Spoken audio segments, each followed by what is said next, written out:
तो भारत के पड़ोसी देश बांग्लादेश में तख्ता पलट के बाद नई अंतरिम सरकार का गठन अब हो चुका है, लेकिन वहां हिंदुओं पर हो रहे हमले थमने का नाम नहीं ले रहे हैं। वहां हर रोज अल्पसंख्यकों पर अत्याचार किया जा रहा है और अब पूरी दुनिया के हिंदू इस मामले को लेकर नाराज हैं। हिंदुओं पर हो रहे हमले के बीच कैसे बदल रहा है दुनिया भर के हिंदुओं का मूड, इस रिपोर्ट में देखिए और समझिए।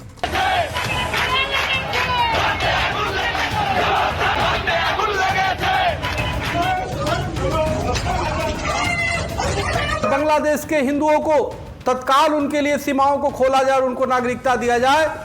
क्या वक्त आ गया है कि बांग्लादेशी हिंदुओं के लिए भारत को कोई बड़ा कदम उठाना होगा? क्या वक्त आ गया है कि हिंदुओं को बचाने के लिए हिंदुस्तान को खुलकर सामने आना होगा? क्योंकि ढाका से लेकर पूरे बांग्लादेश में हिंदू खतरे में नजर आ रहा है और दुनिया के सबसे धैर्यवान कहे जाने वाले सनातनी का सब्र जवाब देने लगा है, जिसकी बानगी है ये तस्वीरें। पिछले एक हफ्ते से बांग्लादेश में जो हो रहा है पूरी दुनिया देख रही है। कैसे कट्टरवादियों ने हिंदुओं को निशाना बनाया, महिलाओं के रेप किए, बेटियों को किडनैप किया, बच्चों समेत परिवार खत्म कर दिए, घरों को आग लगा दी, जिसके बाद अब हिंदुओं का गुस्सा फूट रहा है। बीती रात भी बांग्लादेश के पंचागढ़ में कट्टरपंथियों ने वहां हिंदुओं के 2 गांवों के कई घरों को आग में झोंक दिया, जिसमें कई परिवारों का सब कुछ राख हो गया। हालांकि इस घटना को अंजाम देकर अपने नफरती इरादे जाहिर करने वाला एक कट्टरपंथी वहां के अल्पसंख्यक हिंदुओं के हाथ भी लग गया। लेकिन बांग्लादेश पुलिस आरोपी के खिलाफ कोई बड़ी कार्रवाई करेगी, इस बात को लेकर शक गहरा है। मगर बांग्लादेश में हिंदुओं पर किया जा रहा यह हमला आखिरी नहीं है, क्योंकि अब वहां हिंदुओं ने जिस नफरत के खिलाफ मोर्चा खोला है वो उनके साथ वहां पिछले कई सालों से होता आ रहा है। और अब रिपोर्ट में भी दावा किया जा रहा है कि अगर बांग्लादेश के हिंदू अब नहीं जागे तो वहां अब उनके वजूद पर संकट खड़ा हो जाएगा। रिपोर्ट में यह दावा क्यों किया गया है, इसे इस आंकड़े से समझिए।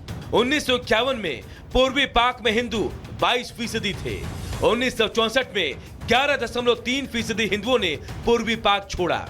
1971 में बांग्लादेश बना, हिंदू 13.5% बचे। 2011 में हिंदू आबादी घटकर 8.54% हो गई। 2022 में करीब 7.95% हिंदू ही बचे। ये आंकड़े तो सिर्फ इशारा कर रहे हैं कि जमीन पर क्या सच्चाई है वो भी अब दुनिया के सामने है। यही वजह है कि अब बांग्लादेश में हिंदू जाग रहे हैं और इस जन जागरण की तस्वीर भी पहली बार दुनिया के सामने आई। भगवान राम और कृष्ण के भक्तों का ये जोरदार नारा, ये आसमान तक गूंजती आवाजें, ये एक सबूत है बांग्लादेश में हिंदुओं के सब्र का बांध टूट चुका है। हिंदुओं ने ऐलान कर दिया है कि अब बस बहुत हुआ, अब हिंदू चुप नहीं बैठेगा और बांग्लादेश के हिंदुओं को हिंदुस्तान का भी साथ मिल रहा है।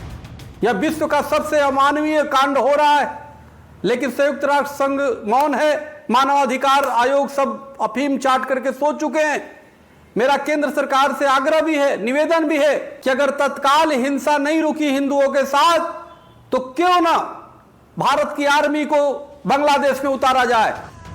दरअसल बांग्लादेश में हिंदुओं पर अत्याचार की ऐसी तस्वीरें सामने आ रही हैं, जिसे देखने के बाद शायद ही कोई हिंदू होगा जिसका खून ना खौले। बांग्लादेश के गोपालगंज से सामने आई ये तस्वीर ही देख लीजिए, जो साबित करने के लिए काफी है कि बांग्लादेश की सेना अब पाकिस्तान के कट्टरपंथियों के इशारे पर नाच रही है। देखिए कैसे वहां निर्दोष हिंदुओं पर अत्याचार हो रहा है। दुनिया जानती है कि हिंदू दुनिया में सबसे ज्यादा हिंसा का विरोध करने वाला धर्म है, लेकिन कट्टरवादी हिंदुओं के इसी पहचान को कमजोरी मानते हुए अब उन्हें निशाना बना रहे हैं, जिसे लेकर अब बांग्लादेश के हिंदुओं का सब्र जवाब दे रहा है और विरोध करने पर मजबूर हो गया है। हिंसा के विरोध में सड़कों पर उतरे हिंदुओं की तस्वीर बांग्लादेश के एक इलाके से नहीं है, ये तस्वीरें वहां आम है। वहीं बांग्लादेश में हिंदुओं पर हो रहे अत्याचार का असर अमेरिका से लेकर स्वीडन तक देखने को मिल रहा। दुनिया के सबसे शक्तिशाली संसद की चौखट व्हाइट हाउस तक विरोध की आवाज पहुंच रही है। Bureau report, Republic Bharat. तो रिपोर्ट आप देख रहे थे और हिंदुओं पर हो रहे जुल्म को लेकर अब वैश्विक आक्रोश दिखाई दे रहा है। पॉइंटर्स के जरिए आपको बताते हैं हिंदुओं पर कितने हमले हुए हैं। शेख हसीना के इस्तीफे के बाद हिंदू टारगेट पर आते हैं। आपको बता दें कि इस पूरे मामले में 64 में से 52 जिले ऐसे हैं जिन्हें खास तौर पर टारगेट किया गया। ये वही जिले हैं जहां पर हिंदुओं की आबादी सबसे ज्यादा है। हिंदुओं पर हमले की 206 घटनाएं अब तक सामने आ चुकी हैं। इसके अलावा कई जगहों पर मंदिरों में तोड़फोड़ की गई है। हिंदुओं की बहु बेटियों के साथ बर्बरता की गई है और इसके अलावा हिंसा में करीब 200 हिंदुओं की मौत भी हो गई है। 200 हिंदुओं की मौत की भी जानकारी है। कुल 250 अल्पसंख्यकों की मौत की खबर है। लगातार हमले उन पर किए गए हैं, बर्बरता बढ़ती गई है और ये डेटा भी हम आपको बता रहे थे। तो देखिए प्रगति आपको बता रही थी कि आंकड़े क्या कहते हैं, कैसे अल्पसंख्यकों पर जुल्म ढाया जा रहा है। बांग्लादेश में जो हिंदू समुदाय के लोग हैं उन पर हमले थम नहीं रहे। लगातार अंतरिम सरकार बनने के बावजूद खबरें ऐसी सामने आ रही हैं। एक और गांव में हिंदुओं के परिवारों को टारगेट किया गया, उनके घरों को आग के हवाले कर दिया गया है। पंचगढ़ जिले की तस्वीर आपको इस 1 मिनट की रिपोर्ट में दिखाते हैं। बांग्लादेश में हिंदुओं पर हमलों का सिलसिला थमने का नाम नहीं ले रहा है। भारत समेत दुनिया भर के देशों में विरोध के बावजूद बांग्लादेश में हिंदुओं और दूसरे अल्पसंख्यकों के खिलाफ अत्याचार की दास्तां बदस्तूर जारी है। ताजा मामला बांग्लादेश के पंचगढ़ जिले का है, जहां कट्टरपंथियों ने बरुआपा और लक्ष्मीपारा गांवों में हिंदू घरों को आग के हवाले कर दिया, जिसके बाद वहां चीख पुकार मच गई। हालांकि गनीमत ये रही कि आगजनी से पहले ही वहां रहने वाले लोग घरों से निकल गए थे, जिससे उनकी जान तो बच गई, लेकिन आग के चपेट में आने से कई मवेशियों की मौत हो गई।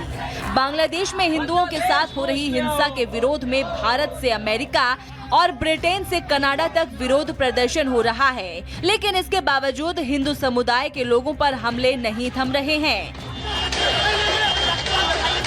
Bureau report, Republic Bharat.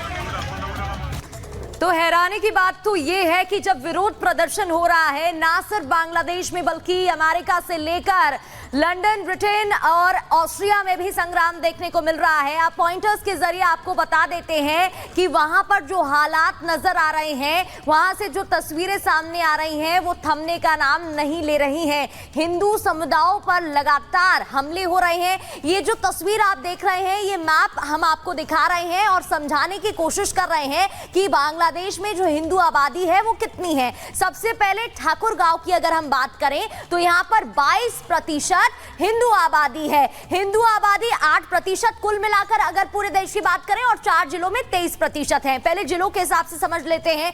अगर हम बात करें मौलवी बाजार की तो 24% है, गोपालगंज की बात करें तो 26% है, खुलना की बात करें तो 20% है और ठाकुर गांव की बात करें तो 22%। तो ये 4 जिलों की हमने आबादी जो कि 23% है अलग अलग आपको बताए, और तो कुल मिलाकर जो आबादी है वो 8% की है। वो भी आपको बता रहे हैं कि क्या कुछ वहां से आंकड़ा निकलकर सामने आ रहा है। और आगे बढ़ते हुए अब आपको बताते हैं विलन बाइडेन के बारे में।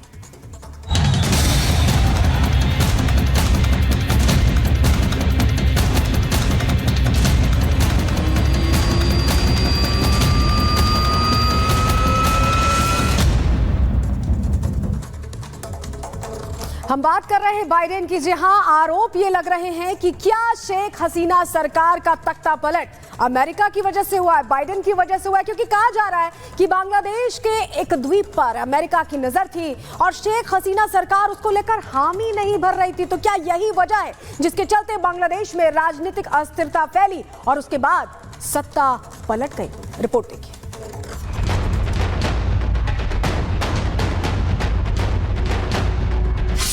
सेंट मार्टिन द्वीप बंगाल की खाड़ी में मौजूद सिर्फ 3 वर्ग किलोमीटर का जमीन का टुकड़ा जो बांग्लादेश और म्यांमार की सीमा के पास मौजूद है।